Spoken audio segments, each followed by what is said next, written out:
Greetings, mortals, and welcome. Please present your tickets for validation.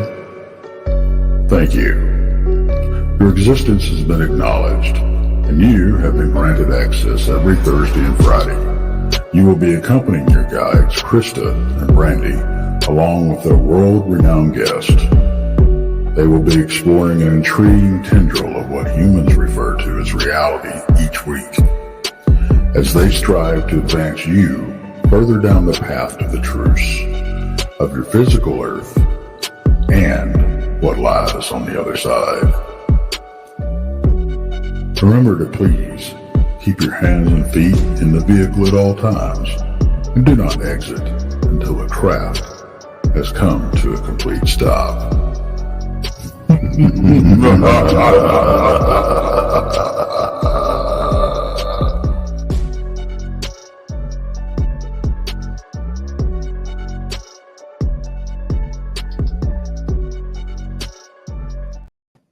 Hey, welcome. Happy Thursday, everybody. Happy Thursday. Yay, we made it to Thursday this week. Yeah. Thank you to T-Bone for starting us out like that. That's awesome. Yes, we do appreciate it. Yes, absolutely we do. Absolutely. You know, I'm still like, you know how you do get the paranormal hangovers? I still have a paranormal hangover from this weekend. Like, I just can't get caught up on sleep, or it's like, damn. Well, it's just like, for me, when it rains, it pours type of thing. It's like when I was gone, they had a pretty good thunderstorm here, which took out the power 3 times, right? So on the 3rd time, evidently, when the refrigerator came on, it blew the compressor. Oh, so from the tornado, all the stuff that I had to throw away from, being out of power for 40 something hours, and then turn around, I bought everything new. Compressor goes on the refrigerator, everything goes out again. So I'm like, I can't win for losing with this, And then plus the humidity's so high here, the mosquitoes are so bad. I am absolutely miserable. Yeah, the mosquitoes are awful here too. It's starting to hit that time of the year, but you were telling me backstage you can't even take your dogs out, and I'm the same way. I can't take my dogs out. It's like I'm yelling at them, hurry up. I mean, they're old and they're up there going, what, Mom? What? Right. And I'm like, whatever little bit of skin you have showing, like I'm wearing capris, like they'll get that little bit of my leg. You know what I'm saying? Just a little bit. Yeah, I have shorts on. It's like all around my kneecaps. Right? It's funny. Too funny. Well, you guys don't have to see any more advertisement on the Alabama Bigfoot Conference. So that is over with. That was a success. That was fun. We had a good time doing that. All good. But we have new events. We have another event coming up. Yeah, and I don't know. This is going to be that one. That's okay. It's July 13th. It's going to be at Malvern Manor with our special guest and owner, Josh Hurd. You can get tickets online at Eventbrite. Look under Blondes and Booze, and it should be the first event that pops up. So Keep that in mind. We'll get a flyer all set up and put out there for everybody to see. It's a great location, and it's creepy. That's all I got to say is it's creepy. Yeah, absolutely. And so the Josh Hurd that owns it, he's kind of like our favorite ghost person, kind of like Sir Bryan Bowden is. He's one of our favorites too. He's our favorite all around kind of guy, Right. That's what I'm saying. That's what I'm saying. He'll talk to you about anything. Yep. So I'm not going to waste any time. I'm going to go ahead and bring him up. Yes. Ready? Hello. Hello, ladies. I don't know how much I have to pay you, but thank you very much. I'll buy a couple of Eventbrite tickets, even though I won't be able to get there. But oh my God, thank you very much. Yeah, I'll talk about anything. Yep. The worst is like I'm very accessible. I appreciate that you want me on, and I appreciate you. Like when 2 women want me, I'm like, if I had a nickel for all the time, I would have a couple of cents. But it's just, I think it's an honor to be honored as a guest, and I'm not trying to fake flattery or whatever. I do appreciate everybody. I appreciate everybody in your all your fans. Thank you. And that watch the show. And some people have come to me like, I've been trying to get you on my show and I don't know how to do it. I'm like, just give me some dates. You know, I literally, I mean, if you can see the eye roll from my youngest and my oldest, you know, daughters, and then the other half, they're like, oh, he's talking again. Here we go. And somehow I'll maneuver from like a toll booth into, so which one's haunted? You know, I'll just get it out of the, you know, we'll talk about anything you want. I just want to give a shout out now. This is something new. I haven't seen this in a minute, but my mother is in chat. Oh my God. I think she just typed her name, but she's out there, Sharon Butcher. So if everybody will just say hello to my mom. Hey, Mom. I love it. She typed in her name Sharon, but she got it. She's in there. Awesome. Checking out what you're up to. Like, what's this? Yeah, I love it. I love it. Well, that's good. I mean, that is. And she's back because she used to drop in chat, and this is the first time since her stroke. Since the stroke. Yeah. So we're moving on up. Blessings. Yes, blessings to all. Welcome back, Sharon. Yeah, we all need blessings. I mean, I heard about your bad weather and the refrigerated compressor. That's happened to me several times when I was in the New York apartment. The power just keeps going on and off, and then you spend a couple $100 on food, and then power goes out, it goes off for a couple of days, then you go out and you buy new stuff, and it does it again, and you're like, you know what? I know the other refrigerator was only 4.5 years old. It wasn't. I mean, I went and paid top dollar for this one. Thought it was so cool, and then I'm like, oh, okay, well, there it goes. One of those fancy ones with the screen on it, and no, it just had the door within a door where you open it up, and then you can open up another door, and so you get the easy stuff. So whoever's like, don't open it all the way up. Just get, put your crap in the front. It's right there. Yeah, it's right there. It's. But this is talking about paranormal. This is literally what's been going on lately for a lot of people, and it's one of those things where there's a lot of weird negativity taking place, and it's been doing it for the last couple of weeks with everybody. They're doing it with the weather, but people are feeling it. I mean, I have people, I do readings for people, and I've got people that are really having a hard time right now, and it's mostly financial based, but some hardship based, like you were talking about. It's not just the storm stuff. It's this feeling of and what I tried to explain to him, first of all, I know this. I do daily meditations. I haven't done it since I've been back into New York for this summer. I really hate it here. Do yourselves a favor, stay the hell away from the rotten apple. It is not good for anybody. But in the meditations, there is this wave, and it's kind of like good, bad taking place. And I saw this coming. I could feel it. You could feel there's an oppression there. And what I highly recommend is get in touch with whoever is your Lord and Savior. So if it's God, if it's Christ, if it's Buddha, if it's Hashem, whatever it is, and call on your ancestors. Your family members are there to help you. Yeah. And even though you may not see them, you may not see mom, dad, grandpa, aunt, uncle, whatever, but you're like, oh my God, I smell, Uncle Phil's cigar. Like, I smell that cigar. They're there. And you say, listen, I'm having a hard time. I'm having these problems. I really could use your help. You ask out to your guardian angels. Everybody has guardian angels. So, and ask out for them. And you ask the God, please, just put your white golden light around me and just protect me. See me through this. And you got to believe it too. You can't just go in there like, yeah, let me win the Powerball, God. He doesn't work that way. No. Right.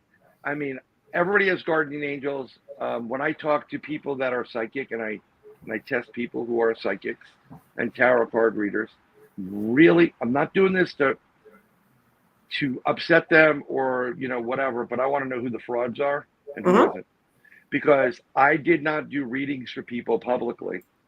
Yeah. Because I did not want to come off as a fraud.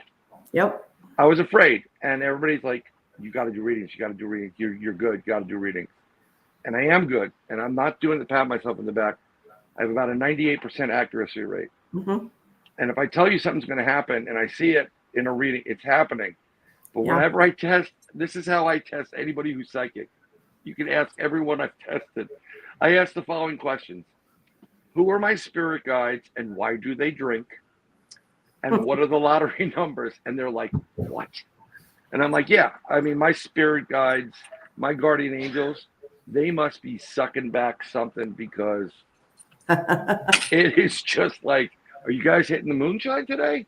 Right. Because did you miss what just happened? You know? So, yeah. But you can ask for help, and I have asked for help numerous times. Mm-hmm. And this should help you out. Another thing is bless your home. I know you're going through it. God bless you that there's tornadoes by you guys. I know there was one by my house in Florida, a block, Mm-hmm. like, we call it a block. I'm a New York City guy, but it's like a street up, which could be like half a mile. But it went right down the street. It was an F1. But a tornado's a tornado. I've actually driven my car through 3 of them. Not intentionally, but Yeah.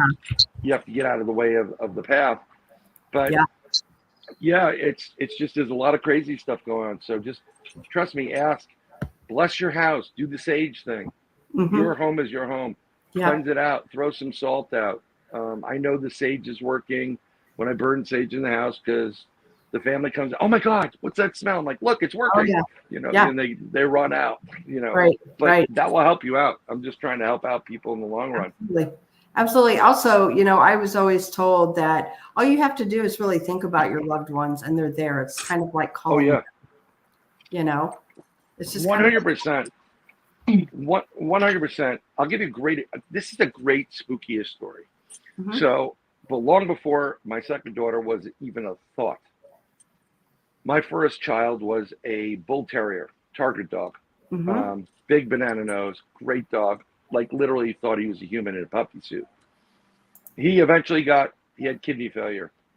But when my youngest daughter was 4, that's when I had to put him down. Worst day of my life. So I always said, you know, she didn't know what happened to him. She's 4 years old. She's in her room. And I said to my dog, Jake, you know, watch over us. You know, can you watch over your sister, protect her, whatever. And he wasn't allowed in the room with her without us, you know, because we like to keep, you know, the hair down to the minimum, whatever. Right. And so she went to sleep one night after I said that. And the next day, you know, we shut the lights off. She used to sleep perfectly. She comes out and she kind of looked like Boo from Monsters Inc. Because exactly, people like, oh my God, that's Boo. Right. And I'm like, kind of, you know, it's Bowden, but not Boo. And she comes out, big brown eyes, tears, no more Jakey on the bed, no more Jakey kissing me. And I'm like, what? She said, no more Jakey on the bed, no more kissing me. I said, okay, honey, whatever. And after he passed away, my wife went through this whole cleaning. We cleaned everything. Yeah. Like there was not much carpet. There was no more hair there. This was a hairless home. You know, no dog hair, nothing. We cleaned and painted everything. So I go, he's in your bed? She goes, yes, no more Jakey in the bed. I go over to the bed. I put my hand in there and I pull his hair. Oh, wow. He was there. Absolutely. Yep. Wow. He was there. So I was like, okay, you're scaring the crap out of your sister. Chill out. Stay on the outside of the door. But they still see him now. Mm-hmm. And my youngest, who never met him, she's very intuitive. She says, hear me out. I'm Jake. And I'm like, okay, this is a good one. She goes, I love to kiss you. I'm like, yeah, okay. You know, she kisses all the time. She's very affectionate. She eats her baby. I'm like, you're not the dog, sweetie, but thank you. You know, you're stubborn as he is sometimes, but yeah. Oh. But that was pretty cool to like go in there, feel and get his hair and go like, oh, wow. Absolutely. He was here. So yeah. Very cool. Sorry, little sidebar ghost story there. Yeah, that's awesome story. That's awesome story. Real quick, I want to thank T-Bone Keith from 1675. Turner guy. Is he? Look, Josh, Bucky's. Puppies. Woohoo. I'll tell you, I have a great. If you want to have a great spiritual, experience like something out of this world paranormal, well, it takes place at Buc-ee's. Really? It's a different type of spiritual, but hear me out because it's really like this is how I Is it describe the it. drinking spirits? No, it's not a drinking spirit, but this is amazing. So if you have a Buc-ee's, first of all, you should be going there. It's like an amazing world of awe. But Buc-ee's released this 3 meat sandwich. It's their sausage, their smoked turkey, and their pastrami, right? Okay. And I literally, I was driving back because we passed like 2 Buc-ee's, 3 Buc-ee's on the way back up to New York and back down. Live for Buc-ee's. And I bit into that sandwich, and my hand to the Lord, the skies opened up, and 2 fat cherubs came down, was playing harps. It was like a religious experience. So go get the triple meat sandwich at Buc-ee's. It is. You'll just be like, he's right. There are cherubs. It Right? was just, oh my God, it was incredible. That's Yeah. awesome. We did not. We went to Alabama this weekend, as most know, and passed 1 Buc-ee's, but didn't stop. It was on the way going. It's And, such a good place. And I didn't stop either. And I'm the one to stop, and I didn't. I don't know what came over me. I was going back and forth, and my dad was an adventurer. He was like, you were talking about capris. My dad looked like a combination of Pavarotti and Lou Albano, the wrestler. Yeah, he was on To Tell the Truth. He's the middle guy that says, my name is Larry King. Before Larry King was famous. So we would get stopped all the time. They thought he was Lou Albano, the wrestler. When I came back from Canada, they thought he was Abdullah the terrorist. I'm like, we're going to jail. You know, he wears the wraparounds and the shirt, whatever. But he was an adventurer. So I got this adventure spirit. I just drive. I go and explore. But growing up, his pants went up to past his ankles. Wow. You know, and I said, look, Dad, you've been in style this whole time. They're called capris. And he had no clue what the hell is going on. Sorry, I had to say that. You're like, well, usually only women wear them, but okay, Dad. Right. Yeah, well, I was like, oh my God, you're wearing capris. But You do have a quick question, real quick, before we go too further. Bristol asks, Brian, is it better than the New York Italian combo? The sandwich you were talking about. Oh, 100%. 100%. Everything from New York that was good is either out of business, unfortunately, and I'm not kidding about that. It's really depressed here. Wall Street, which carried New York, is basically in the state of Florida now, so they're in the dirty South. And I'm happy to be a dirty Southerner. God bless America. Right. You know, there's a reason why the state's in shape is a gun. But all that stuff has gone on down south, that people have moved out of the area. And the Italians used to be good. I mean, there is Arthur Avenue, which is like the quintessential, but I went out to get my family just the other day, literally a half a gallon of milk, and I got a box. They wanted intimate, so I got a box of these donuts, right? And I'm thinking maybe it's $8. It was $16. Wow. No one can afford here. Wow, exactly. So they can't. You can't afford to be here. There is no more of that good sandwich. And Buc-ee's is. Trust me, it's worth the trip. Really inexpensive. Great place. Clean bathroom. You name it. And there's so much good shopping there. It's beyond belief. And it's a gas station. Yeah. So. You know, you were just talking about the price of food. So the other day, you know, I'm dieting now. And so I went to the store and I bought, you know, the last, I would say, month and a half, I've been buying healthy stuff. Right. And I went to the grocery store. Literally, I bought like some oranges. I bought a watermelon, you know, just things like salmon. We eat a lot of salmon, me and my girls do. Sure. And, you know, just healthy stuff, you know, not processed macaroni and cheese like I would load up on or the pizzas or, you know, things like that. Oh, my God. Getting out of that store when I got to the checkout, I spent $162. I didn't have hardly crap in my cart. Yeah, that's it pretty costs scary. A lot to eat healthy compared to you know 100%. So this is the problem with everything. This is the problem. It's so expensive, even the ghosts are leaving. You know, like, seriously, it's just like Actually, you guys are doing the other conference and that haunted experience, Yeah. and those events are the least expensive. Everything else is too expensive and stressful. So seriously, go up there, buy those tickets, because it's going to be the best money you spend, and it's within reason. I always recommend people. This is the reason why I do that. I like to explore and find new things. We used to play a game growing up in Connecticut, where I used to go to summer camp, sleepaway camp. That's where I had my first Bigfoot experience, which I think I talked to you on about it a couple episodes ago. But this thing was in my window, no more than 6 inches from my feet. I mean, I was as close as you can get to this thing without like, hey, you want to go out and get a drink, type of thing. But we used to go in the woods and we would play a game, left, right, left, right, center, before there was left, right, center and people gambling with it. And we'd flip a coin, heads to the left, right, it's the tails. And we just explore things. But when you go out and instead of going to the supermarket, which I know is easier, if you go to a farmer's market, if you can go someplace else, you're going to get better pricing. Absolutely. You're going to be able to get good stories like, hey, what's going on? This is great. How long have you been here? Oh, you must have seen some stuff. And then you let them talk.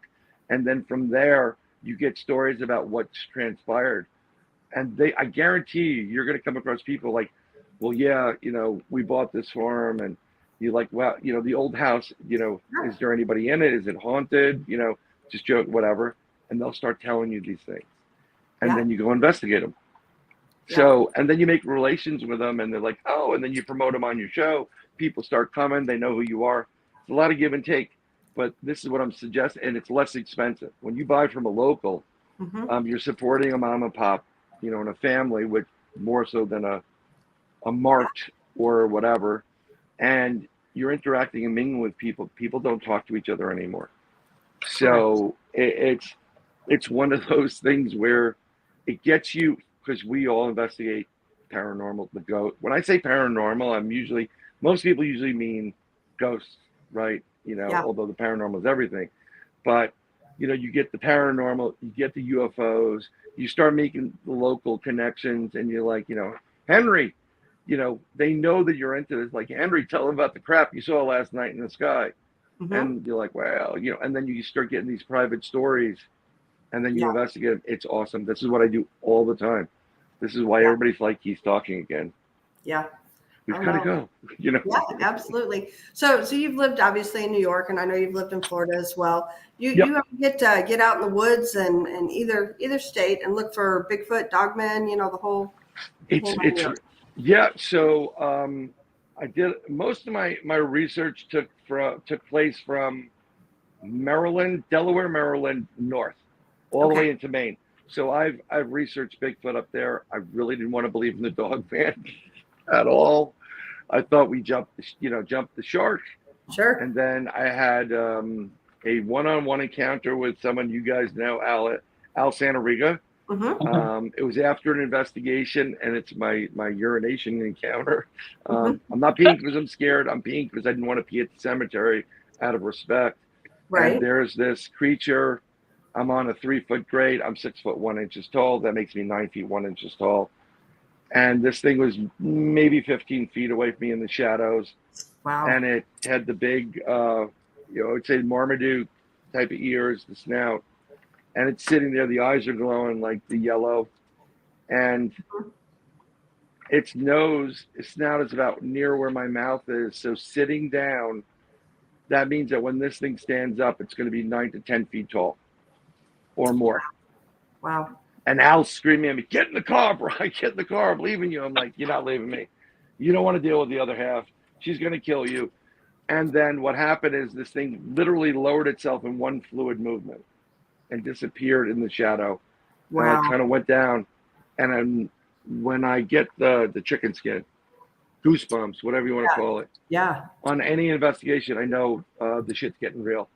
And that's when you have events and things start. That's my EMF meter or whatever.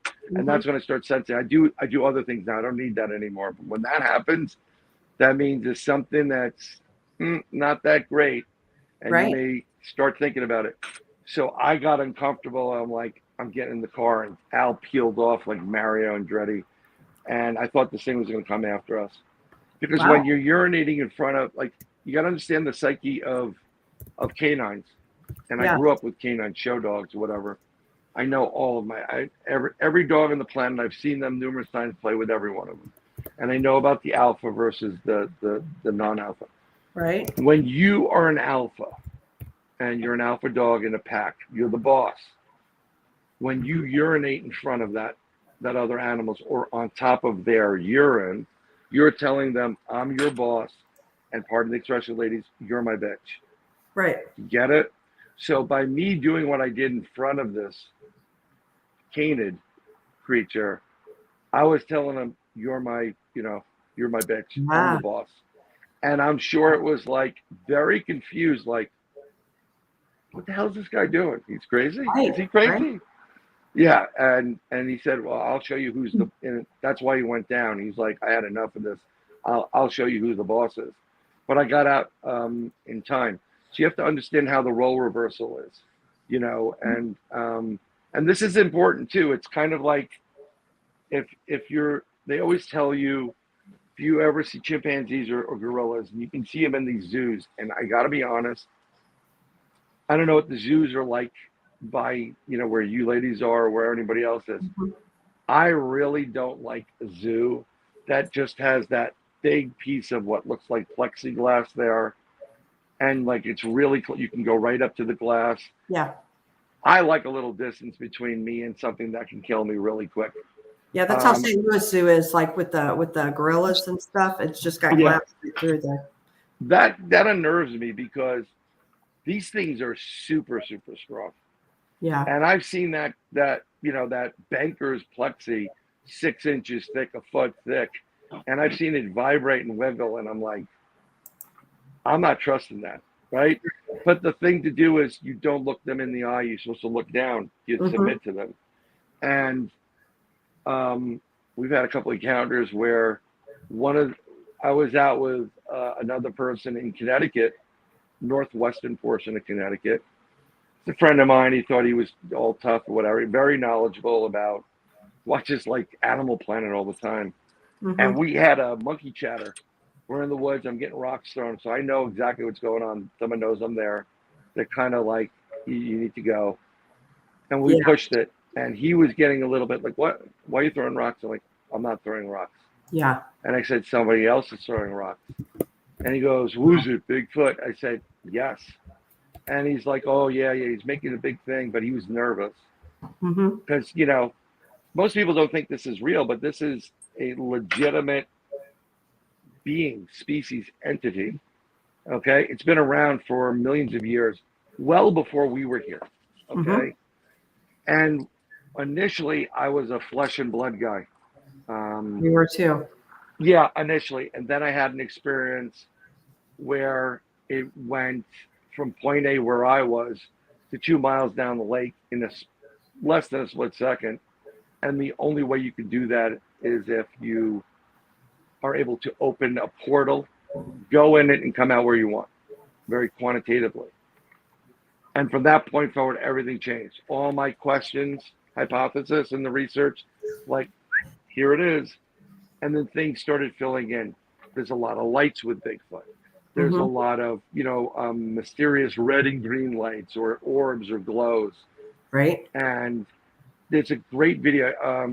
Russ Accord. I know Russ. I haven't talked to him in a couple of years. But when he did the Bigfoot, I don't know, is it Expedition Bigfoot, Finding Bigfoot, you know, Cops and Bigfoot, whatever the program is. Yeah. He's videotaping this thing with a FLIR, right? He's got it on FLIR. And it goes from a physical shape of something big, looks like a bipedal dog gorilla. And then little by little, it starts disappearing into these little dots. Yeah. And then it kind of disappears. That's that creature. This is where it's not flesh and blood anymore. It goes from flesh and blood. It converts its energy, matter, and atoms into energy, different type of energy. Yeah. It uses a lot of energy out of the atmosphere. We already know that Tesla 369, we have resonance frequency, vibration, free energy. Yeah. That's what he was trying to do. It uses that energy to convert or anything readily available, like your digital camera or your video camera or your tri-field meter, whatever it is, and they convert from physical flesh and blood into this other form of energy, which is usually more molecular and luminescent. This is also why they can kind of have active camouflage on them. Their hairs are more like a prism-based system where they can change their physical appearance and shape, and then eventually goes into interdimensional. So it goes into a realm that you cannot see or smell or taste or whatever, almost like a portal, different dimension, and they exist there too. And when Russ did that and it was changed, I said, Russ, you actually just proved that this creature is not just flesh and blood. It can go into dimensional. And he was like, what? He wasn't on board, but Ron Moorhead, happy birthday, Ron. It's his birthday. Yeah, I saw that. Happy birthday, Ron. Yeah, Happy birthday. He's a great guy. Great guy. He came out with Quantum Bigfoot. I'm writing this stuff down. I've been writing it for years. I studied physics just at the beginning of the quantum stuff and some astronomy. And I was thinking about it being an astrophysicist. And I'm like, nope, I'm not going to make any money. I'm just going to be hanging out at college campuses and, no, not me. So I started writing about this, and I was talking about the conversion of energy into different matters. And when you convert energy from one to another, there's usually a point, a spark. This is why there's also sparks, like flashes, reported near Bigfoot and Dogman and some of these other cryptids, because they're converting from physical to a different form of energy. Right. And I know people probably like, he's freaking crazy. I'm like, I'm not crazy. I can't prove it. Right. You can only prove with certain things. You can prove it with an octopus.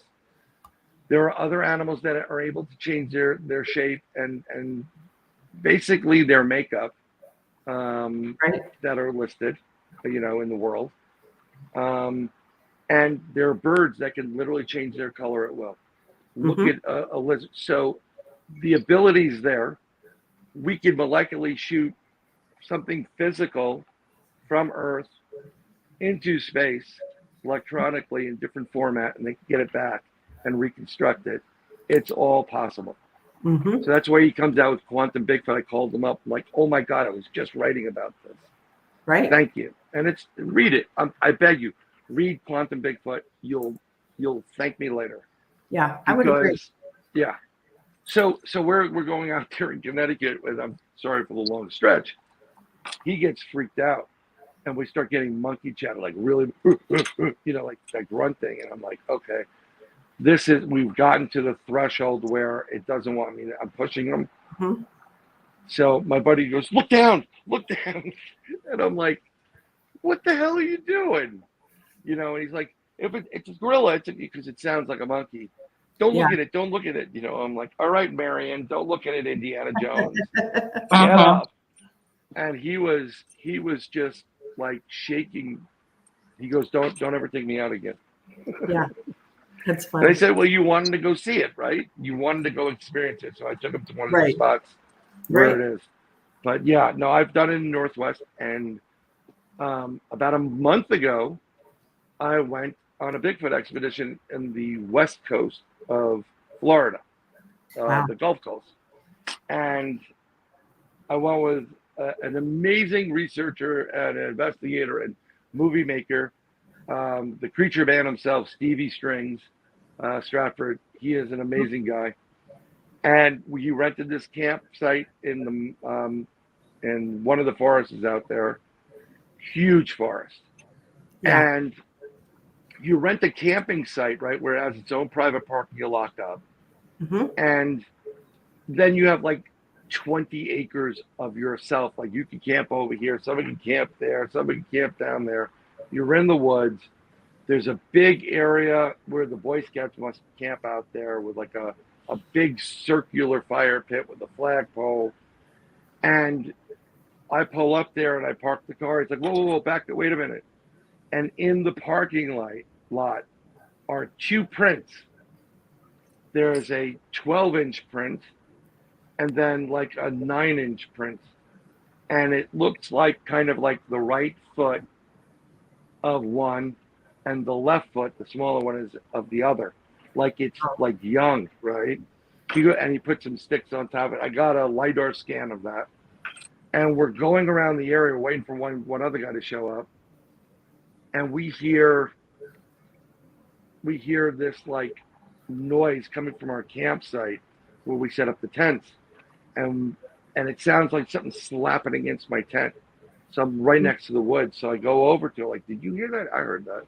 I walk over, and there's nothing there. And I'm like, who the hell touched it? We leave there. We walk about, 100 yards into a direction to get firewood. And we hear more slaps, more bangs, boom, boom. And we're like, did you hear that? I heard that. There was so much activity. And this was like 5, 6 o'clock at night. Still light out. And the other guy shows up. Oh, maybe it was this guy, Chris. And we later find out it wasn't Chris. Wow. So we had a ton of activity in our camp. Mm-hmm. So that night they want to go on this trail. I forgot the name of the place, but it's literally like 6 mile hike. Mm-hmm. Now, when you're hiking on this stuff, they have panthers out there, boar, hogs. They rip up the road. Of course, you have the pythons. You got gators, and coyotes and whatever. The last time they were there, Steve was telling me one of the guys had one of those bike racks on the back of their car. You know, the ones that fold up. Yep. And then when you want to put your bicycle in, you fold the back Right. down. Uh-huh.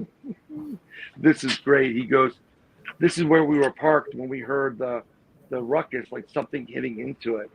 So the Bigfoot came in, didn't see the bike rack or know what the hell it was, and literally walked into it and put a handprint on their car. Wow. Right. Huh. So they got the handprint.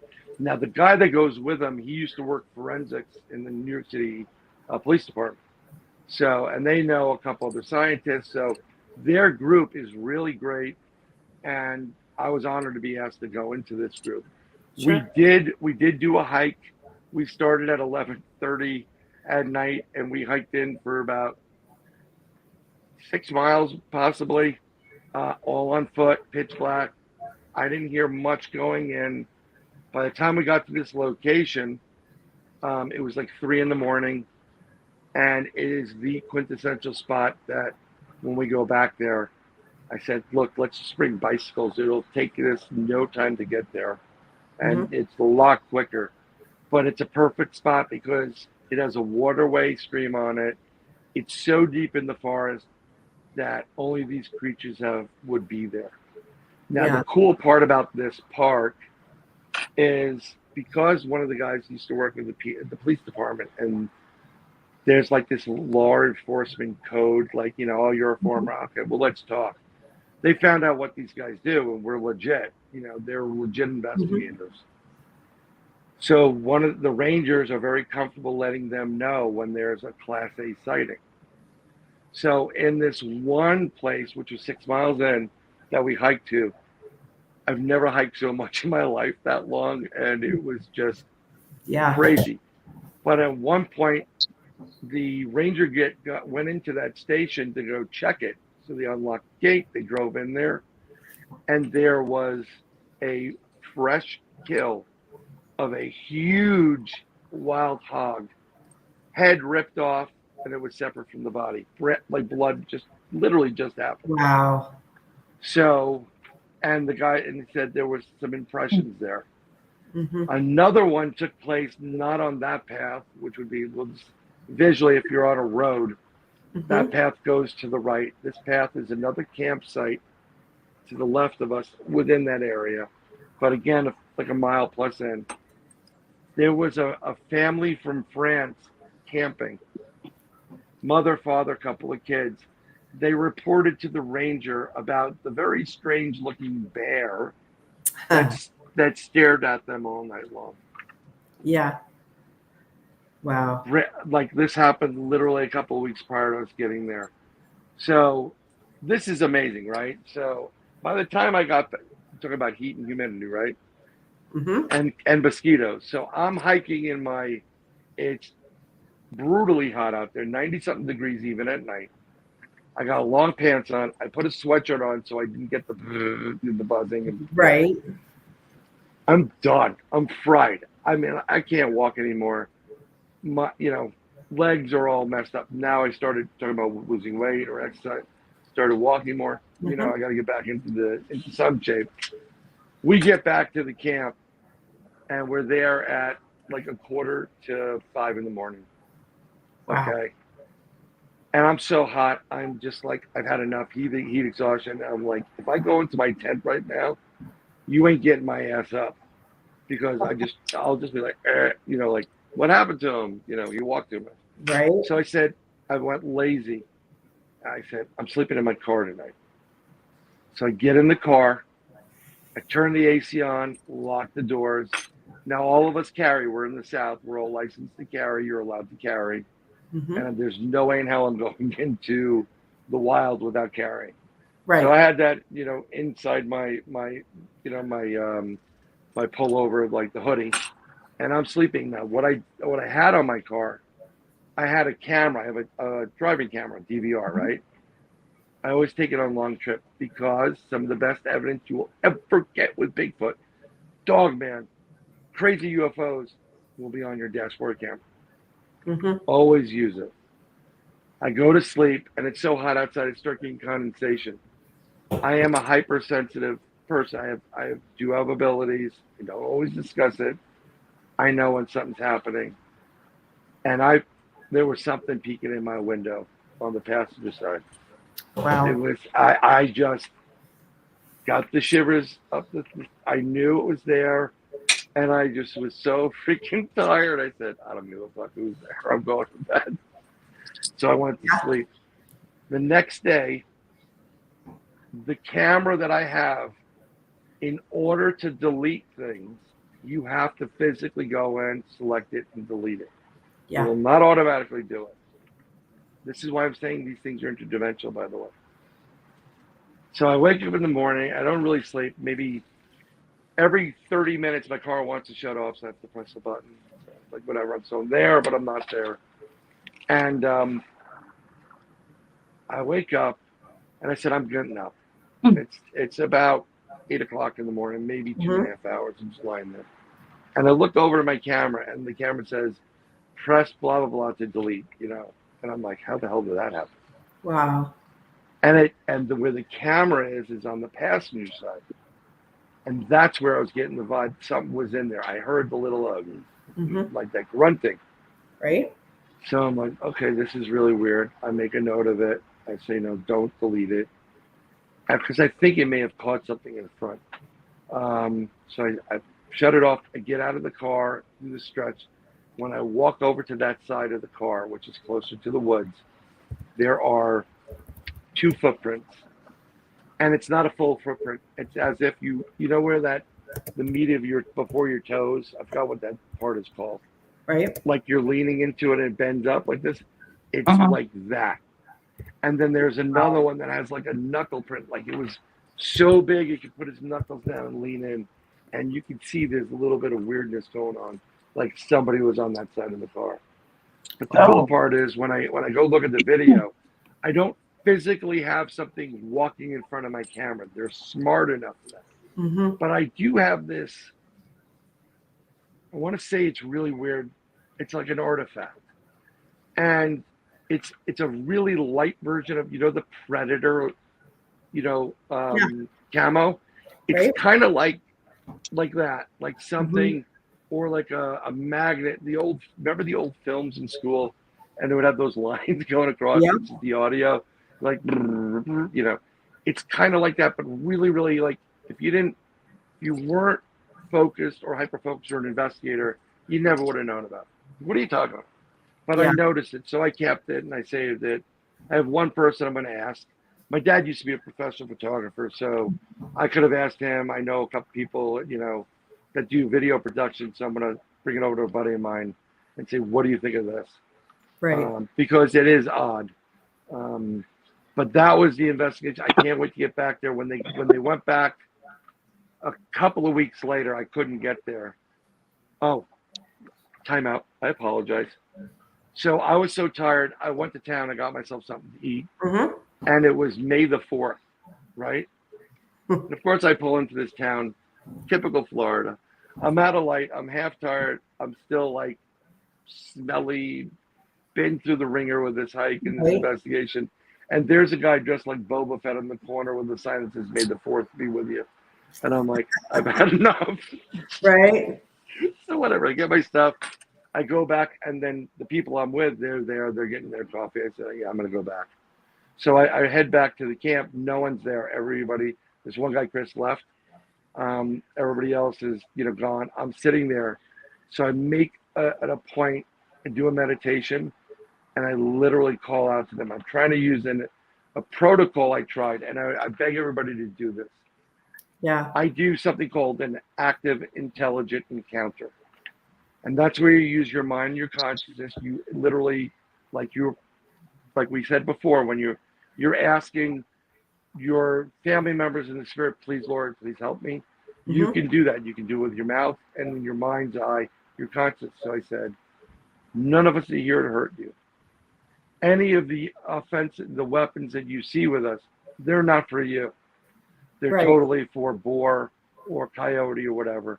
And we offer that to you and your family as a reference. And I'm talking, and I keep hearing something hitting my tent.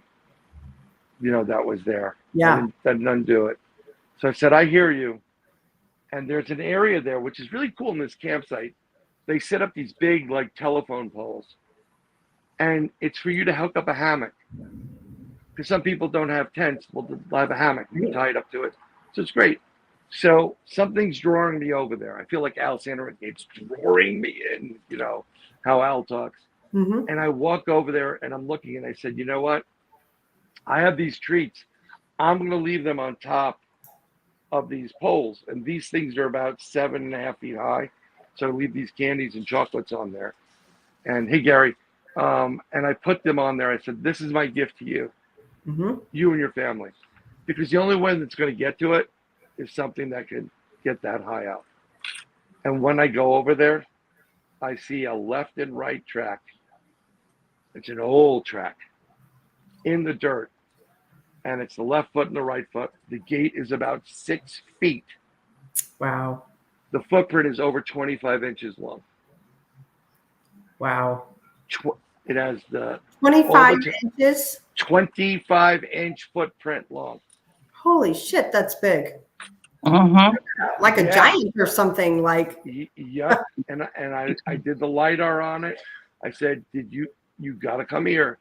He goes, well, maybe that was, I'm like, dude, those are toes. That's the break right there, the arch. That is a fucking 25-inch footprint. Wow. That's from the top of the toe, the big toe, to the heel, 25 inches. Wow. And you see the digits.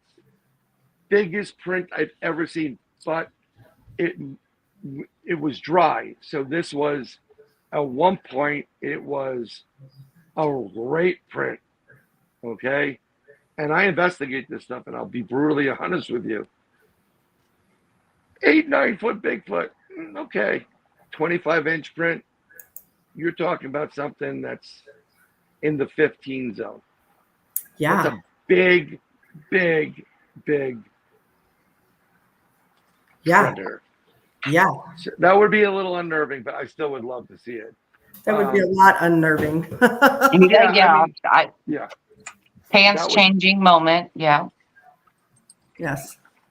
When we had that encounter in 2015, and I was talking about it where it was like right by us. It was in pitch black, but you heard the whoop and it went right through your chest, like you were listening to Ace of Spades, boom, boom, boom, boom, And I'm like, holy crap, like you're at a concert. That was a depends moment. I always describe it as a depends moment. Right. Because you needed depends there. And because there's a lot of people that talk the talk, like, oh, if I was there, I would have, like, no. You would have crapped your pants and ran in the pitch black into a tree, probably lost your eye, and knocked yourself out. Yeah. Don't do that.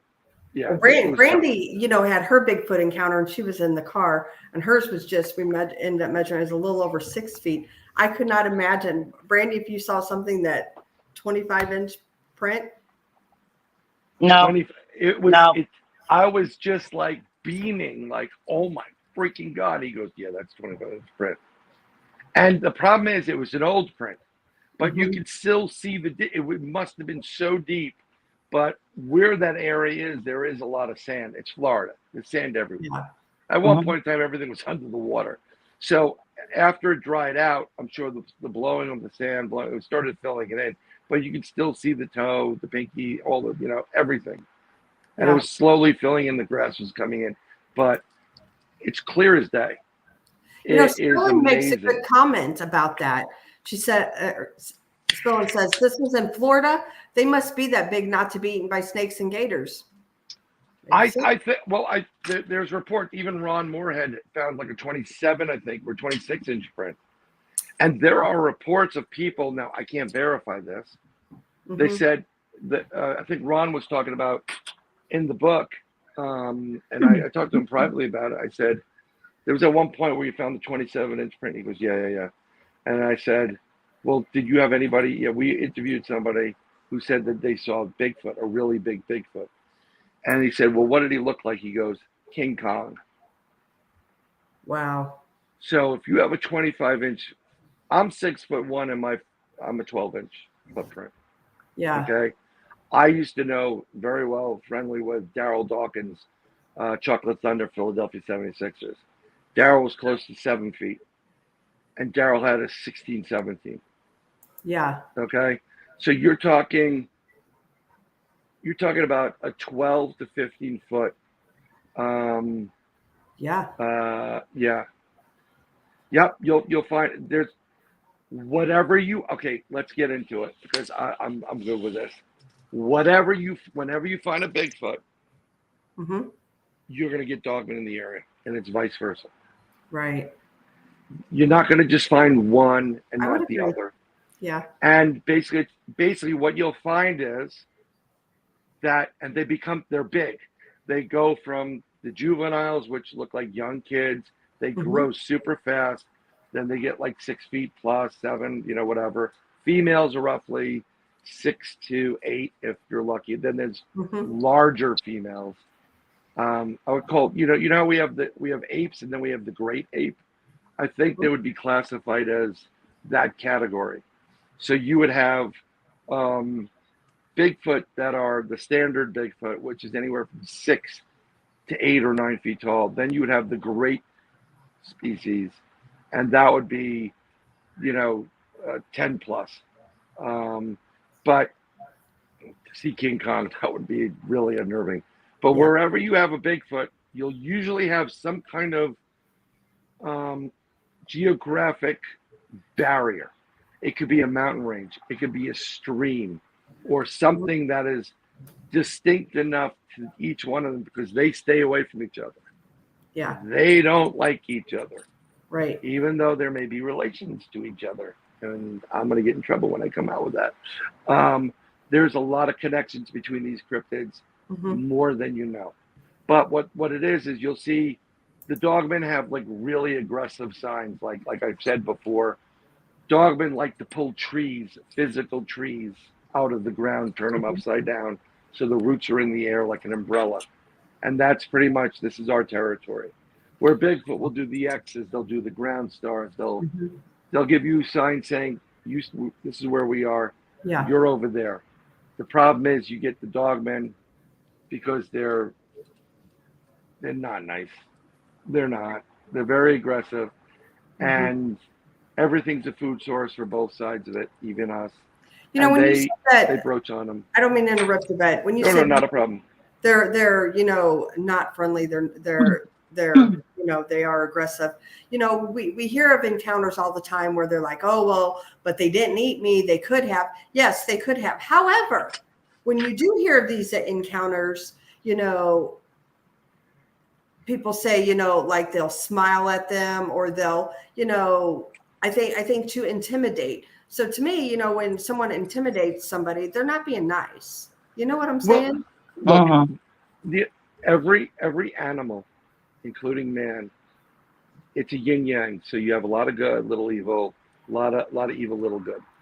Okay, Bigfoot isn't Harry and the Hendersons. They're not fuzzy, cuddly things. They do take an interest in humans. They have taken a couple of humans. Females get taken. There could be a mating thing with that or an attraction. I mean, a good-looking female is, sorry, ladies, but if you're good-looking, even the other, these species are like, wow, she's pretty hot. Let's go. They've kidnapped people in sleeping beds. You've heard the story of the child that goes missing and lost. I forgot where it was. And they said, what happened? Oh, the bear took me and he protected me. That's a Bigfoot. Yeah. You call it a bear if you want. Bear's going to eat you. Yeah. Right. Bear's going to definitely eat you. So, but there are things where we're going to do it again. I did it with the extraterrestrials, but we are a food source. Humans are a food source. And there are ones that do eat humans.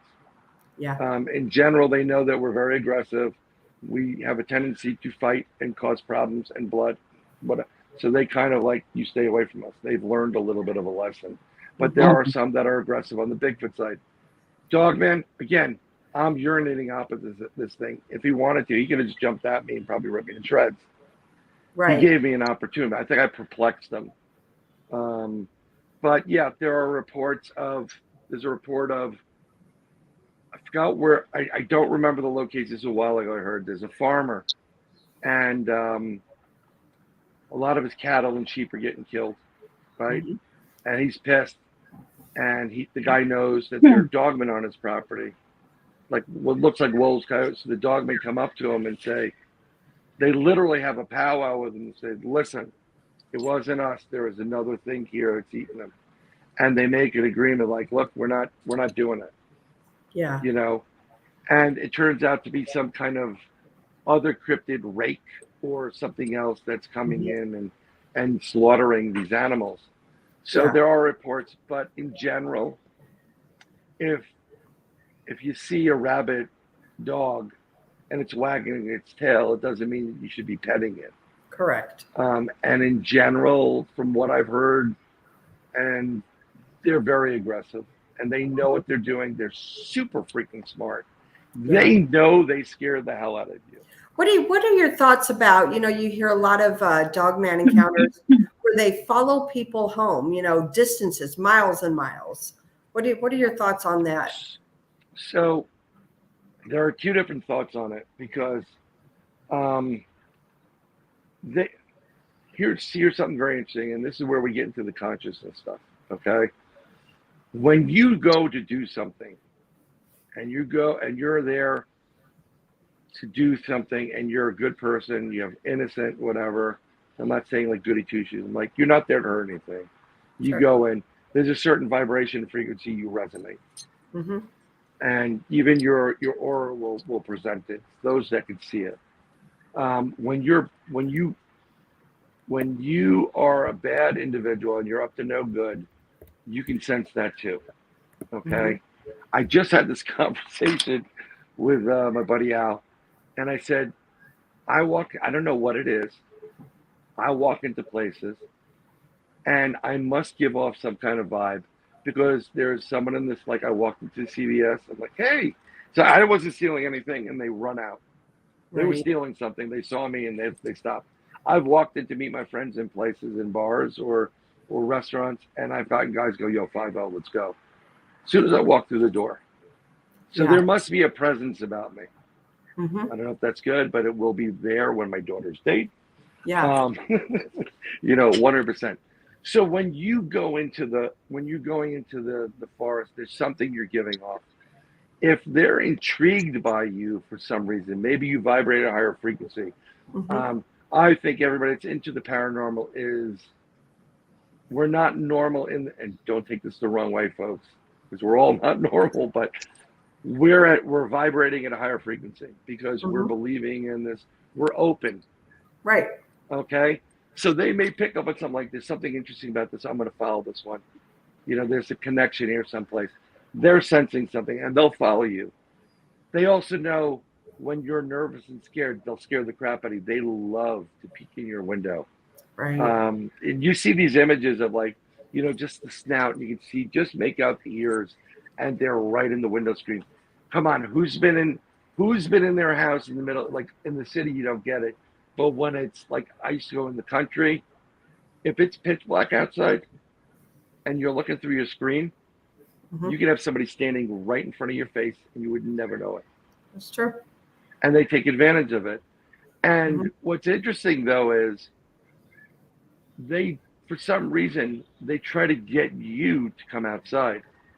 They want you for something, be it a meal, to rip you to shreds, whatever.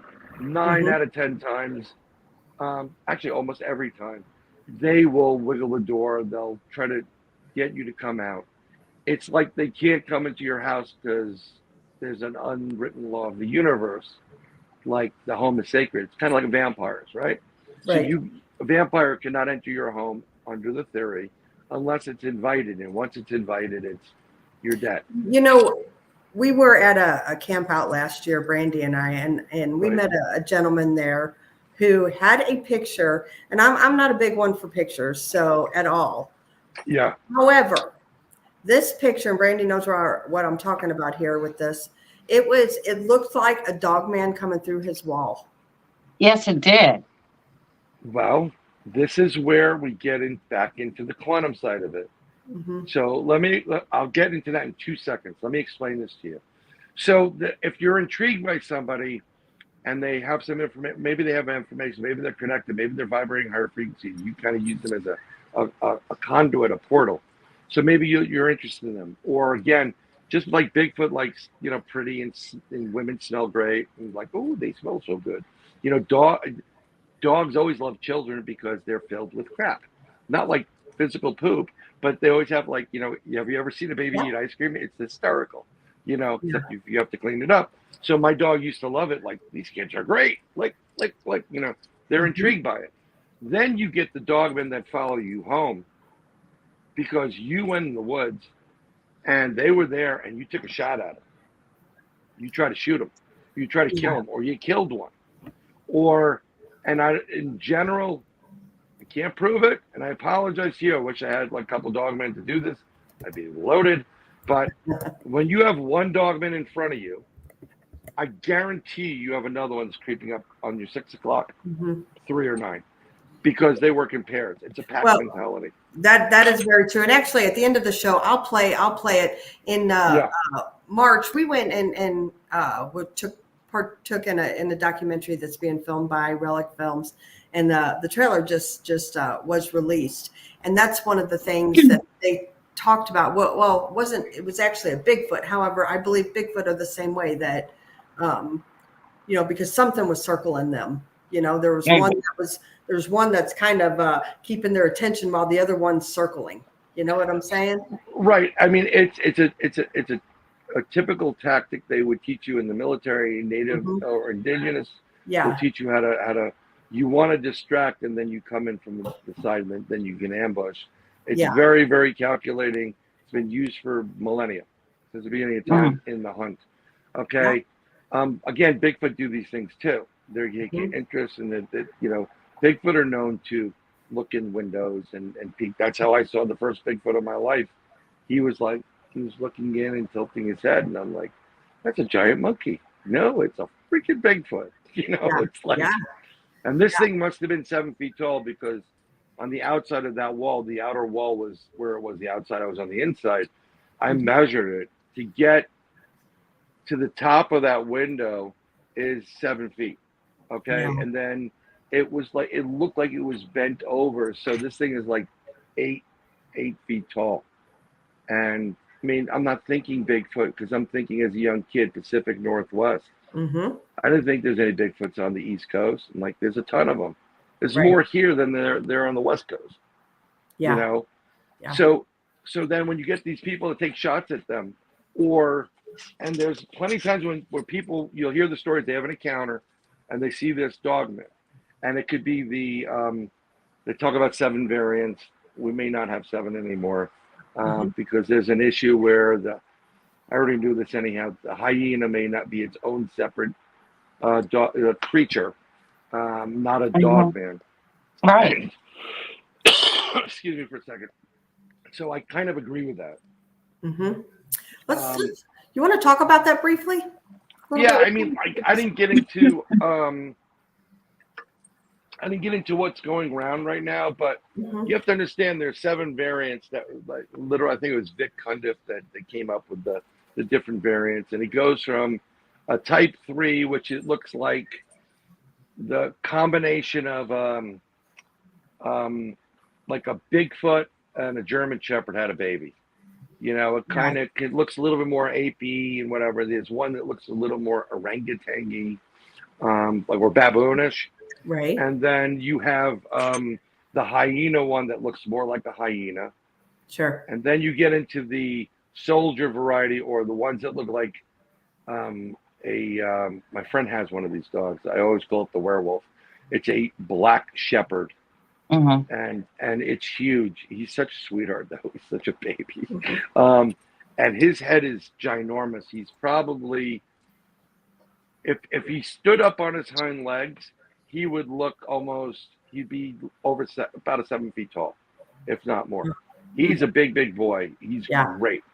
But his head is more wolfish. So you get the wolf variety. And then you get into the soldier ones, like the Van Helsing, sure, you know, nightmare beyond nightmare of like this, you know, fangs and drooling and big claws and whatever. So I think anything that's more canid, like a canine, the ears, the snout, that is within a certain classification, what we call dogman, because it's more like the lichen in the Bigfoot, the lichen in the werewolf. And werewolf in the sense of that it's not transforming from man into this cryptid. We're not talking about that. That's Native American folklore. That's something totally different. And yes, these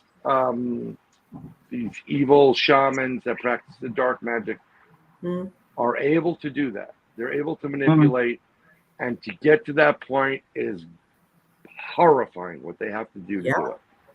And we won't kind of get into that at this point, but trust me, you don't want to come near skinwalker, you know, type of, that's what it basically is, right? A skinwalker-esque type of, you know, witchcraft, voodoo type. When you get into the dogmen, a hyena is not a canine. It's not even part of that.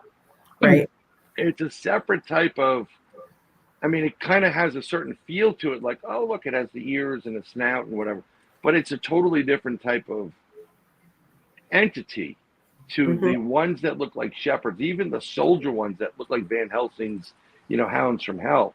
They look more dog-esque or wolf. Right.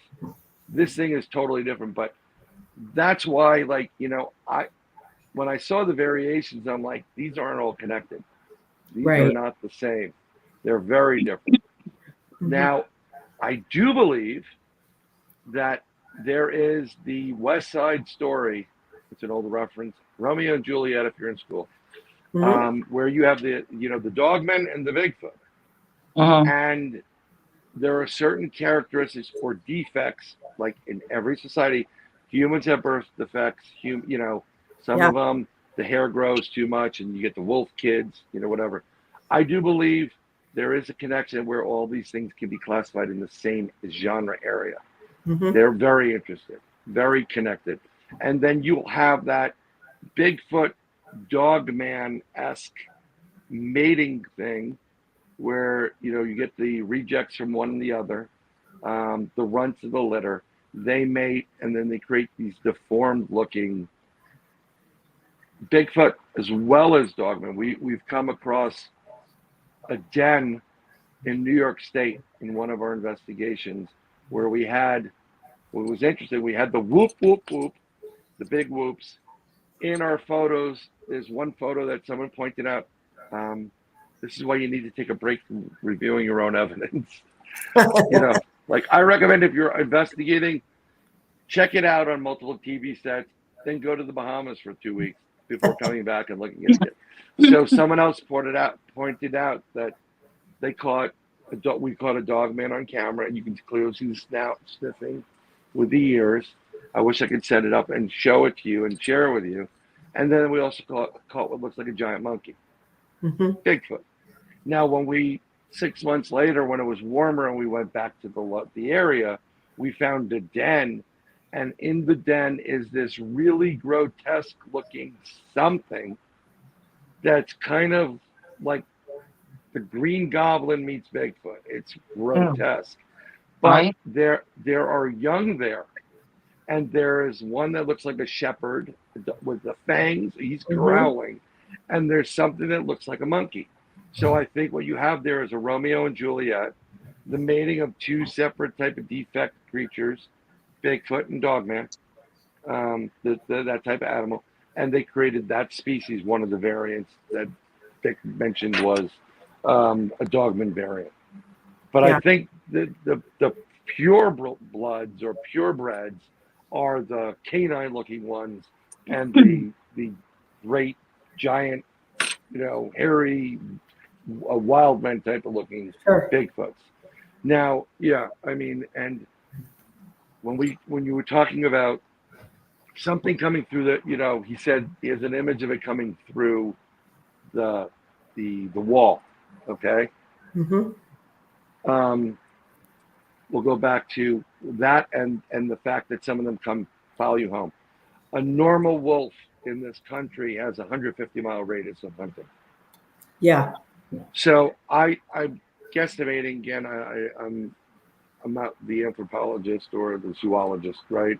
So I'm going to assume that something that's 7 foot tall plus, Dogman, probably either doubles or triples that.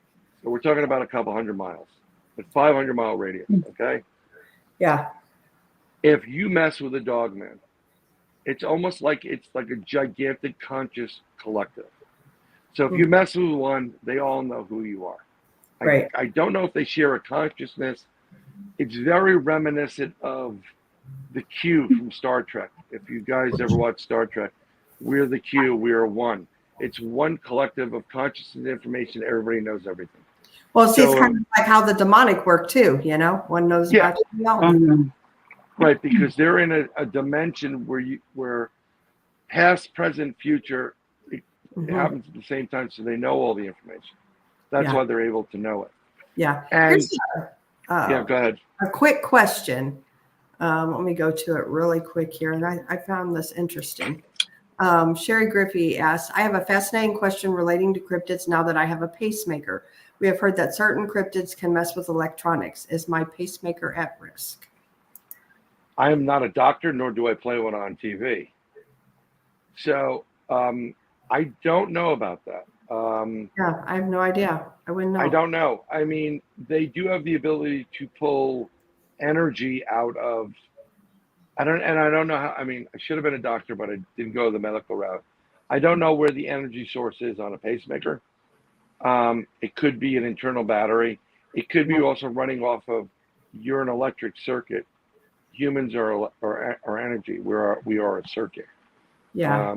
Each one of us has a different frequency and vibration, and that's how they could. That's one of the reasons why they wanted you 6 feet apart, so they can ID the individuals. Right. Okay. Makes sense. Because you have your own, like, how your phone has a certain digital ID or signature to your address. You have your own too. So, and you dial into your frequency. So what I would assume is, and again, check with your doctor. I'm not dispensing medical advice. I don't think they're going to draw from that. I think they, if there is a battery in there, that would be the last thing to be worried about. I think it's very well protected. The pacemaker has its own battery. I do have something to say on this point, though. Sure. Having a pacemaker. Now, they say that microwaves and other things can affect the way a pacemaker works, and that you should never go in to anywhere that has those type of waves. Got it. But this is my thing. Being out in the field, we have gotten radiation in all kinds of different levels out there. So that would kind of tell me that I would probably, on the safe side, stay away from it. Yeah, I mean, microwave transmissions take place all the time. They're actually they've been ramped up lately. So some people may be hearing, people that aren't into this stuff may be hearing like, "Did you hear that radio?"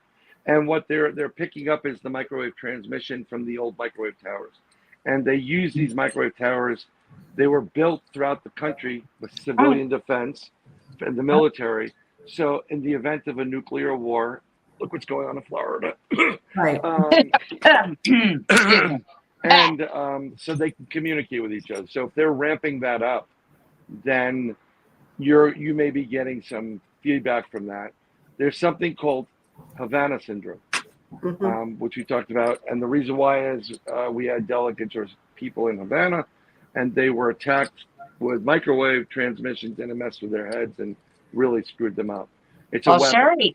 Sherry just said she got one of those newfangled ones where it's not affected by microwaves or anything like that, and she can get an MRI. So now let's just call her the Bionic Woman. Exactly. I'm glad you got that, Sherry, because that gives me a better peace of mind about them. Because I was unsure. There's a ton of electronics there, and you want to make sure because that's your life source. So I mean, I wish you prayers, healing, recovery, blessings, sir. I think you're going to be fine. I think most of the stuff is there's a certain recharge factor, and it's almost wireless. They were doing wireless for that stuff long before anything else. So as long as it's drawing and recharging, you're fine. And if it's shielded by different frequencies and wavelengths, that's even better. So we get bombarded by these things all the time. Bigfoot uses these things. There's, you talk about infrasound, but there's other things you can do. There's telepathic communication. I've yet to have that. I'm dying to have one of those with Bigfoot or the Dogman. There's stories where the Dogman says, don't do it. And they said, I just heard it in my head. And a lot of people in the beginning, you don't hear it as much. They said that when they had their encounter with the Dogman, it's like they saw into their soul, and they had these nightmares from it, like the Dogman was inside them. This is the power of your consciousness. This is why I'm going to segue a little bit, promote. Eventually on Wednesdays, 8 to 9 p.m. Eastern, I'm doing a new show called Third Eye Live. And it deals with how your consciousness, your third eye, the pineal gland, and your ability to, connect with spirit and God, why it works, and how people can communicate with each other. Yeah. It's very interesting. Something I always tell people when we did the remote viewing thing a while back, I always tell people, if you have kids or best friends or something like that, this happens all the time when you're not focused on your conscious. Try to talk to them telepathically. Try to use your conscious, your third eye, to talk to them. And this is what Bigfoot does. This is what a lot of the spirits do. This is what demons do. This is what all these extraterrestrials do. So they use it. Now, getting back to when you getting the warning from the Dogman, sometimes they will follow you because you didn't listen to it or you took a shot at them. And there are stories where people took shots at them. They said this gigantic werewolf, and a couple of them came into their house, ripped it to shreds, almost killed them. They got out, and they'll never go back there again. That was a warning, like we're going to get you. They will track you down. But like I said before with the Bigfoot, that's why I used to be flesh and blood. But with all the Bigfoot and the other cryptids and the extraterrestrials, they have this ability to change their molecular form quantitatively and bypass physical materials. Yeah. So they can come into your home through that wall. They're just changing their molecular structure.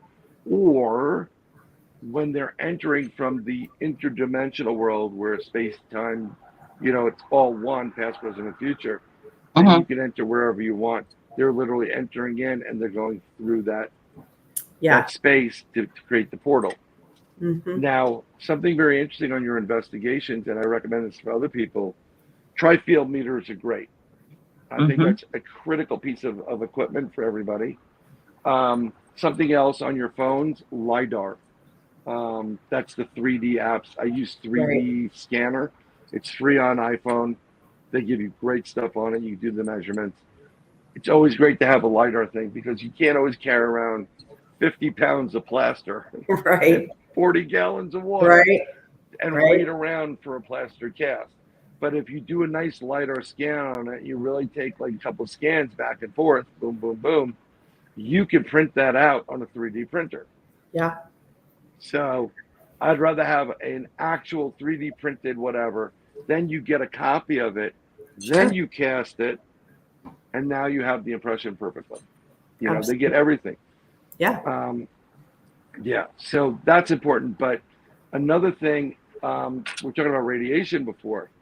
Mm-hmm. There very well may be a correlation between portals opening up, or going from interdimensional into our dimension, where there's a radiation signature. Mm-hmm. And I would highly recommend a Gauss meter, because you know that detects radiation, even the slightest bit. You would spike in those areas. Right. And this is important when you're looking for these creatures, because it's, you know, it's more evidence in evidence. Yeah. The new thing now, and I'm kind of laughing at it, and I apologize. Everybody's going with the Skinwalker Ranch 1.6 gigahertz. Oh, look, there's a signal. You know, I think it's something worthy of investigation, but I really do think that's a smokescreen. I think whoever is doing that or creating a byproduct or residual, they're doing that to say, look over there, while they're stealing your wallet over here. Right. They don't want you where you're supposed to be. So I think there's something that's going on with that. Yeah. And again, I'm not telling people how to investigate, but I wouldn't put all my eggs in that basket just yet. Yeah, I agree. Yep. I agree. So you got some more questions here. Sure. Go ahead. I'm having my buckies. Okay. JD Smooth asks, so why is it that they are found together, the Bigfoot and Dogman? They're found together. Well, it's something. Why are bears and deer found together? Why are cats? Right. And it's just part of the natural. First of all, they're not coming out publicly. You're not going to go see them at the shopping center. Oh, look, there's new Adidas. You know, Right. you ain't going to do that. They know that humans are tasty, but they're very aggressive and very deadly, and that's their hunting grounds. That's where they go. The dog. There's numerous reports. Now, Bigfoot has kidnapped natives. We'll just say indigenous, and Dogmen really, you know, they like to kidnap and to consume them. And the Dogmen were doing so much damage to, I forgot what tribe it was. They kept on taking their people, and the people would go missing and eating them, and they kind of got tired of all this stuff. They would take their kills, their people. Yeah. So what they did was, they knew where their tribe was. On one side of the river was the Dogmen. Those are the bigger problems.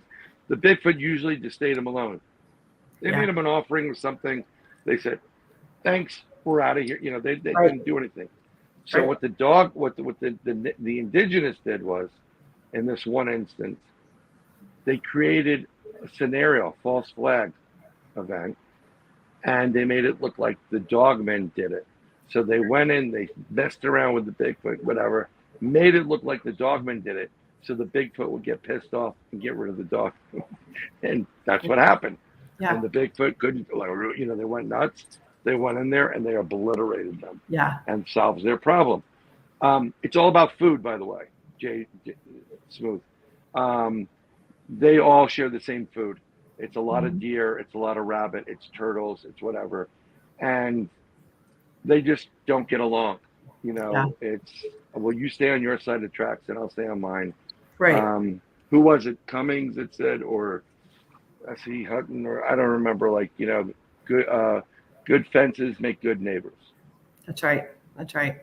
Yeah. You know, I thought tonight, because we're kind of talking this cryptid stuff, and we haven't really talked a whole lot about it on our show, because the trailer just got released on Saturday. I'm going to play the trailer please, yeah. Film, and we can talk about some of the things that happened, and I'd like to get your opinion on some of the things. Sure. Well, if everybody hold on a second, I am going to play this trailer. So you got to I'm give looking me. at a small screen, so if I zoom in, I'm not. Yep, I can make it. I'm gonna make it. Get real close. Yep, Get I can do really it. close. Share my screen. Okay, share screen. Let's see. So, okay, I'm gonna play this here now. Can you guys see it? Yep. Okay. Can you make it bigger by any chance? Maybe. Or set click it to on full the- screen? This is as big as I got it. Oh, click no. on the actual the graphic where the video is. There may be a bigger button there, and it may take over the screen. Maybe. What was that? I can't hear you guys because I can't see nothing. Okay. So if you click on the actual image where that is, there may be like that little bracket thing there means enlarge. I did. I've got it on Okay. full screen on my side. Okay, so maybe it's not registered. We're not seeing that. A little slow sometimes. So Yeah, we're not seeing that. We're Okay. seeing all your stuff in there. yeah. Huh. Share this tab. There you go. There you go. There you go. That's it. We're good. Okay, let's try it. Okay, let's go for it. Here we go. There's something in front of you. Come on. Joe, Greg, we got to get out of here. Hey, no. No. Okay. We got to get out of here.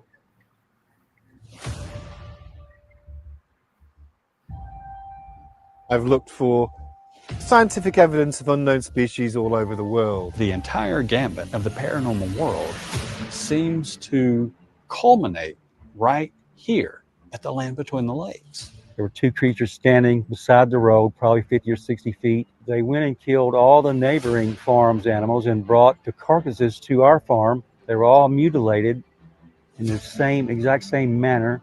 If you have an area which is very high in Bigfoot or the cryptid field, you also have a much higher than normal activity level in both ET and the paranormal field within the same areas. We would be absolute knuckleheads not to investigate this further. So it's been a real journey, digging into the mysteries and peeling back the onion layers of strangeness. Immediately as we entered the land between the lakes, we instantly knew the feeling changed. It was like the whole vibration of the place just changed. This location has it all. And from Bigfoot sightings to Dogman sightings, to orbs, to lights in the sky, you name it. People have seen so many things in this area, and I'm really interested to see how this correlates to the other things that we've experienced. I'm not just going to dismiss it as nonsense. I want to research it and investigate to see if I can come to some conclusions. Oh my God! Go around a little bit. It's here! I've seen it and heard animals all over the world. I've never heard anything like this. Oh my God!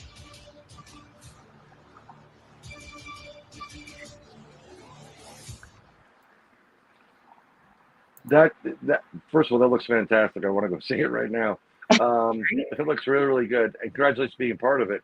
And a couple other friends of the probably the show in there too. That I saw, brothers of arms and cryptids. But when you see these red eyes and red dots and everything, this is what I'm trying to say.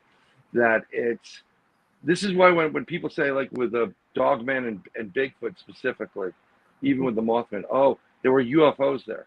No, there weren't UFOs there. Yeah. They're not UFOs there. My intention is that it's a cryptid or a creature, Bigfoot or Dogman, in the process of camouflaging, active camouflage, or changing from the quantitative state into a physical state. It's a great way for them. You ever see these? We've had tracks that go right into the middle of a lake in the snow and disappear. Yeah. That's because they do disappear. They go from the physical into the metaphysical area, like the interdimensional. There's another researcher out of Connecticut. He was there and he didn't say a word, but he said they were in the woods and they got to a point and everything stopped. Yeah. The wind stopped. There was no noise. He said it felt different.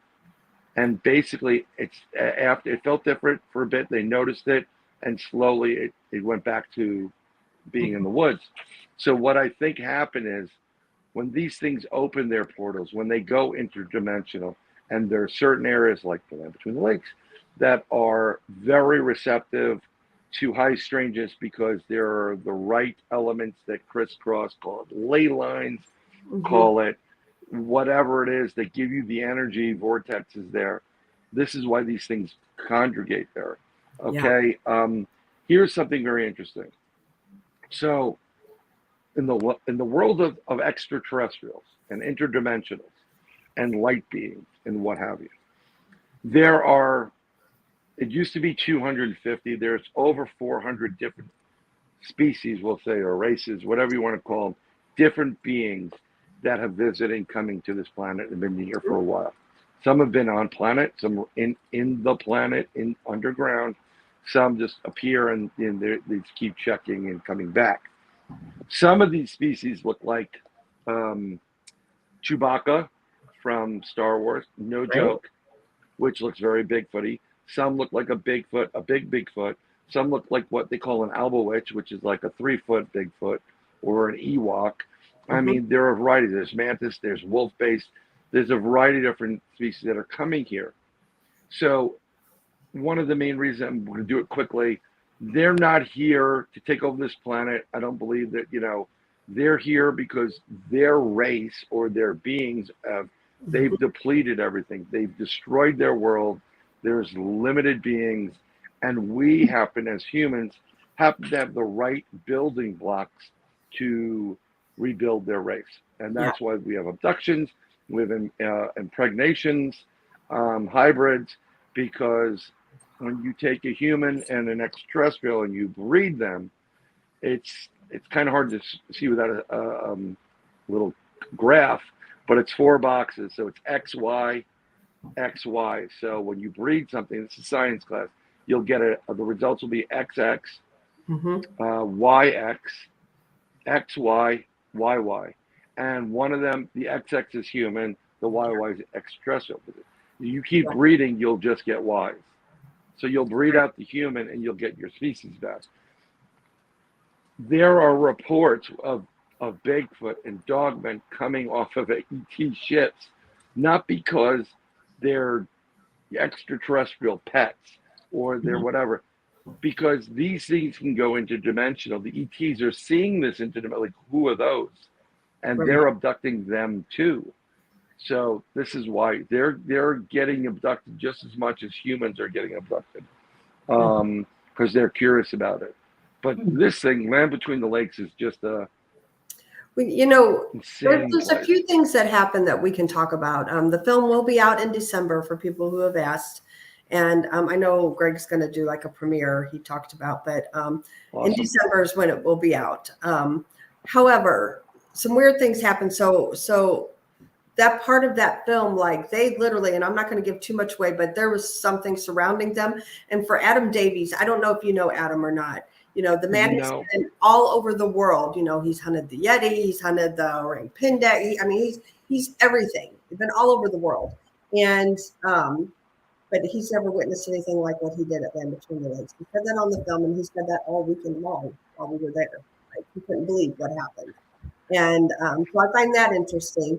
And another thing is, so one night we had macaroni and cheese, and I went to behind our cabins, and I walked off a little ways and dumped it out, thinking the raccoons and stuff would come up and get it. Yep. The next day, it was Barton that went out there. And oh my goodness, there was literally a dead cat out there where my macaroni was gone. My macaroni was disappeared, but a dead cat. And in this particular campground that we were at, I've never seen a wild stray cat down there. Brandy, have you? No, not at all. Not there. I mean, because you have other wild animals that are out there. So cats are usually not ones that survive out in that environment. Yeah. And so it was almost like it was weird. Like, did it gift me? Did I gift it and not realize? You know what I'm saying? Because that was not my intention. No, it wasn't your intention, but you gave them a gift and it gave you a gift. Yeah. Now, where the cat came from, like you guys are talking about, that's the interesting thing. Now, Did the cat come from somebody visiting the area that lost their cat, Right. or maybe the cat was taken from them?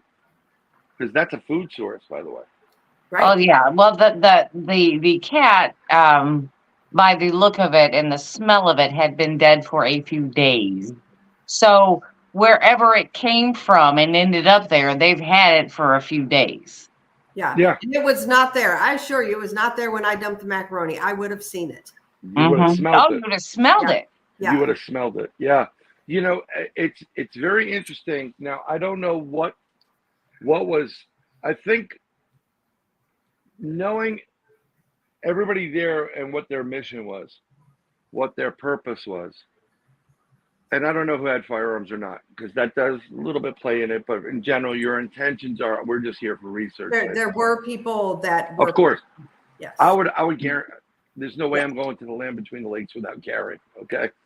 Guaranteed. Right. I'm going up to a Bigfoot concert, a conference, and the tail end, it's the Pennsylvania Bigfoot camping weekend in Western PA.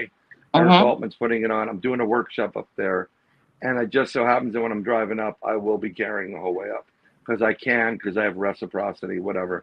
You know, going through some areas, but they knew what you guys were up to. They're curious about it. Like, why are they here? Oh, they're interested in us. Let me see why they're interested in us. So they're going to surround you and figure out who the players are. It was definitely people, if they tune in, it was on a negative side for what happened to them that evening. Yes. It was not friendly. It was not, and I don't want to say too much. I mean, you guys got to watch it in December. But I'm going from impressions I get and whatever. I can't wait to watch this. So I'm excited about it, and hopefully this promotes people to like see if I was right or wrong. But you have a variety of different things there. So what gifted you that dead cat probably wasn't the same thing was giving you the evil eye in the cat. Right. Okay. Right.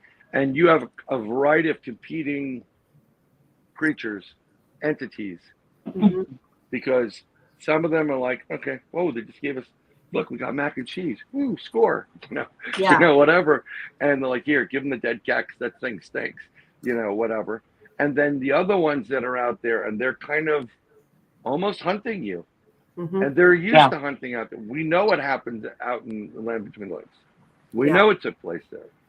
Right. I don't necessarily believe in some of the newer stuff that came out about it, but this is a place where people were in the wrong place at the right time, or the wrong place, wrong time, and they paid with their lives. Yeah. And they don't care. This is why I'm telling you, the difference between, I don't know, I'd rather come up against a rabid Bigfoot than a Dogman any day of the week. Right. Because it's just, you may get a shot out of it. This thing ripped them to shreds. It's like, I will show you. I am the boss. This is my house. Now think of it this way. Those woods are their home. Okay? Yes. So if you have some 6 people outside your house, in the woods by your house, and they're monitoring you, and you're like, who the hell are these people? Wouldn't you want them gone? Absolutely. That's the difference. Again, Brian, it goes back to what you were saying earlier about Bigfoot and Dogman being in the same area. Right. And this is evident with everything that we have found within the group. I mean, yeah, they're both existing in the same area.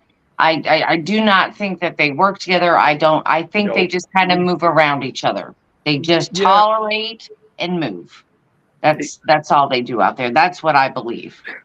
They're a lot more tolerant than Bigfoot are a lot more tolerant than what these dogmen would be.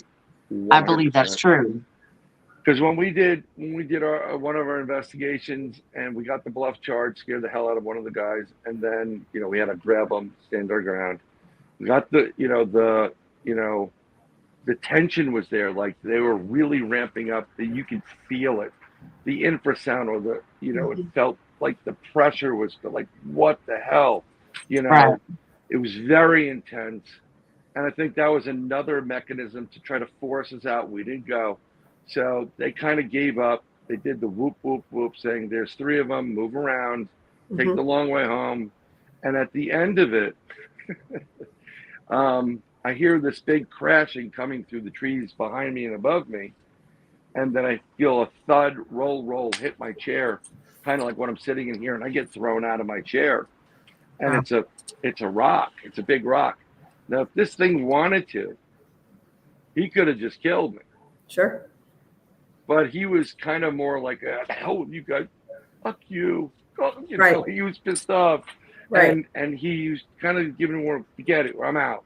Mm-hmm. And, you know, but these things are very accurate. Bigfoots, when they throw a pebble at you and stone, they're warning you. Now, sometimes they're warning you, go, there's danger ahead. Yeah.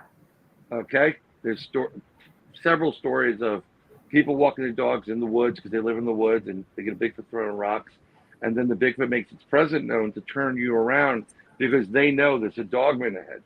Mm-hmm. And then what happens is the people don't go the wrong way. They get scared. They ran past it and they encounter a dogman. And then they have a problem. Yeah. Okay? But with the dogman, dog doesn't play around. Dogman is going to, I'm going to kill you. I'm going to kill each and every one of you. Mm-hmm. I'm going to enjoy every second of it. It's going to take me about 5 seconds to destroy you. Before you can, if that thing charges at you, before anybody can think of drawing anything, you're done. Mm-hmm. You're absolutely done. Okay? You know, and they're not going to give you the second chance. You're in their home. This is their turf. There's something there they're protecting, probably their family and their, when I use the word clan, I'm using the C word, not the K word, because that's how I believe. I think Dogman operates in packs, you know, at least 2 or 3s, and like a pack of dogs or wolves. And Bigfoot acts in pods or clans of a mother, father, young, and then as the young get to the age of you now must go on your own, they leave them and then they go to another area. So you're going to stay here and you're going to find your mate. Mm-hmm. That's how I think it works. Yeah. Yeah. Wow. Well, this has been interesting. This has been a lot of fun. Thank you. It always is, isn't it? Yeah. It is because you know what's difficult is it being a research investigator so many years and stuff. People like, well, how does he know? I'm like, I'm telling you from my personal experience. That's right. There are no experts in this field That's right. that are publicly available. There probably are, and I will wager the farm on it. Deep state militarily, they probably have a couple of Bigfoot on ice. They probably have a Dogman on ice. Probably have all these others. They got extra. Or alive. Yeah, or alive. And what they love about it is they're trying to figure out that active camouflage. How the hell does it go from point A to point B? Mm-hmm. You know, some people saying, oh, they're making super soldiers. I could possibly see that, but there's no proof of that either. But I'm going for something that's at least fairly can be proved eventually. And I was talking to somebody and I said, there's going to come a point in time of our lives, we're at that point, where they're going to create a quantitative, a quantum filter. Okay. And you know how you can put certain filters on your videos or pictures. And the best thing to do is to filter out, I think it's the blue of your video, because then it pulls out all the really interesting stuff. And without messing with the photos, you separate the colors and you look at it without blue in it, and you get really better look at the evidence. Mm-hmm. There's going to come a point where you're going to apply a quantum filter to your videos you took, the home movies you took in the woods, the house, and you are going to reveal everything that is either interdimensionally or in the ether between here and heaven, the Goblin universe. And you're going to be like, oh my God, Uncle Fred was right there. Mm-hmm. You're going to see these things. Yeah. I wait for that day. I'd love to develop it because it's probably bringing a lot of money and my life would be better. But, you know, but until then, you know, that's when everything we said, and they like, wow, they were right. Brandy was right. Yeah, Krista was right. Brian was right. And I just say, I give my information. I give you my experience, what I've observed. It's up to you, the audience, to investigate it and do your own research. Right. Don't just take somebody as the gospel, because I've heard some interesting stuff, and I just I'm very respectful of people, even if I don't agree. But you'll hear me laughing in the corner, you know, when things are not right, in my opinion. Yep. I hear you. Yep. I hear you. Well, we appreciate you definitely. Thank you. And this was fun. We I loved it. Thank you. Very informative. You're welcome on here anytime. You know that. Open anytime. I thank you so much. I love you ladies to death. I love you guys and that whole network. Brother Josh, Tex, BMR. I mean, you guys, all of you are great, ladies and gentlemen. And and again, I'm doing a new podcast coming up in September when people are back to the grind. Wednesdays, 8 p.m. to 9 p.m. On YouTube. It's youtube.com/@Bryan Bowden. Yeah. That's my channel. Make sure you guys go and subscribe to Bryan. It's on. I've dropped the link several times. I know Brandy has in chat. Please. It's a brand new channel. It's a brand new channel. So make sure you go like and subscribe and hit that notification button. Right. And then we're going to have a lot of live calls, and we're going to have these ladies on, and I'm going to try to get Tex on with and without the hat, and Josh Turner. But right now, I've been creating a lot of music, so I'm being very creative, throwing up some music and songs. But also, when something comes up, I'm trying to film sizzle reels now. I was telling the ladies before, I'm working on trying to get a show with a couple of producers. Not because I'm going to be rich. I want to play with their money and get their money equipment to we need that $60,000 FLIR drone, you know? Yeah, right? Yeah, I do. Yes, I do. So, and then if we do, I will be visiting you ladies to get you on camera. So absolutely. It'd be great. Yeah, it'll be fun. But thank you again. I appreciate you all, and blessings to everybody. Have a wonderful summer. Yes, for sure. And I want to give a quick shout outs to T-Bone. Thank you. Yes. Keith from 1675. Thank you very much. Our buddy Wolf, Josh Turner, thank you very much. And Maggie M10, we appreciate you too. Thank you. And tomorrow night we have a viewer encounter that's going to come on and talk about some things. And then next week we have I believe Nick Valente is going to be on Thursday night, and then I think the week after that we have the Squatch Detective Steve Coles is coming on. And I'm trying to think. We've got the Haunted Housewives. We got several. We got a whole great lineup coming. So plethora. That's awesome. So yeah, it'll be fun. Anyway, tune in tomorrow night, and right after this show at 10 p.m. Central, tune in to Monica Rawlings. She'll be coming on live, and it's through Texas channel, through Texas Front Porch. Yeah, so just hop on over to Texas Front Porch. She's on at 10 p.m. Central, and we'll see everybody tomorrow night at 7 p.m. Central, same place. That's right. Good night, everybody. Good night, everybody.